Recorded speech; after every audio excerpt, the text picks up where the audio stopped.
একজন পুরুষের জন্য স্ত্রী হলো যৌবনকালের বিশ্বস্ত প্রেমিকা, মধ্য বয়সের সর্বোত্তম বন্ধু, শেষ বয়সের নিঃস্বার্থ সেবিকা।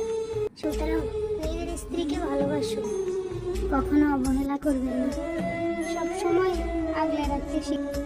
তার কারণ একজন স্বামীর জন্য বড় মানসিক ডাক্তার হলো তার স্ত্রী। স্ত্রী চাইলে স্বামীকে মানসিকভাবে শান্তিতে রাখতে পারে, আবার চাইলে স্বামীকে পাগল বানিয়েও দিতে পারে। তাই স্ত্রীকে কখনো অবহেলা করবেন না।